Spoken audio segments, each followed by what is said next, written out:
la direction de Madame la coordinatrice du PF de Diegane Wally, cette rencontre marque le lancement officiel de l'ouverture des nouvelles classes. Aujourd'hui, nous sommes là pour l'ouverture des nouvelles classes pour la cohorte de 2025-2026. Cette cohorte regroupe 113 apprenants au total qui sont répartis dans les 3 départements de la région.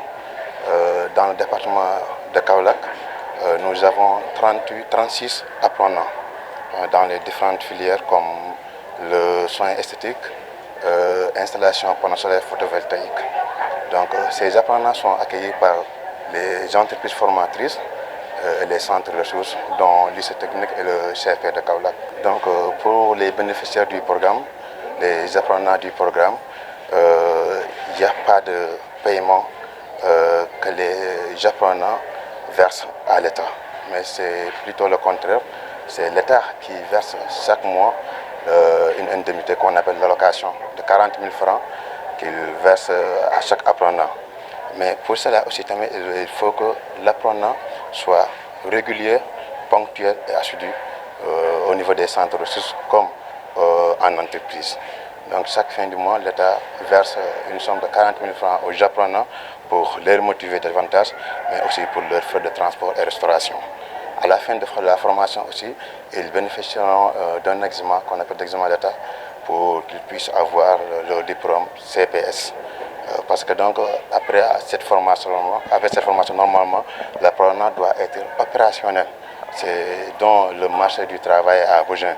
Donc on a l'habitude de voir dans les formations classiques, après la formation, l'apprenant ou bien l'étudiant, il est obligé d'aller trouver du stage. Mais pour cette formation duale, tel n'est pas le cas. Juste après la formation, l'apprenant doit être opérationnel ou même, s'il décide, il peut se lancer dans l'entrepreneuriat. Dans le programme du PF2E, le PF2E prévoit que l'apprenant soit directement inséré dans l'entreprise formatrice si que l'entreprise vraiment trouve son intérêt dans le recrutement de cet apprenant. Dans l'autre cas aussi, après la formation, l'apprenant, si peut-être il a les moyens, il peut commencer à s'entreprendre, à entreprendre pour pouvoir épanouir par son propre entreprise.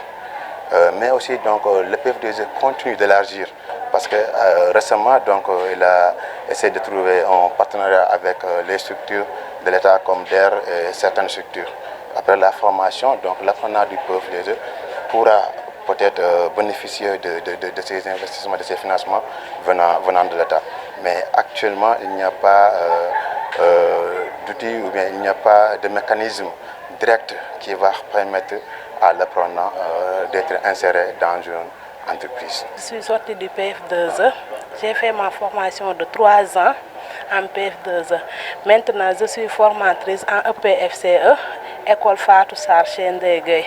Vraiment, je suis contente de vous remercier vraiment parce que grâce à vous que je suis maintenant une formatrice.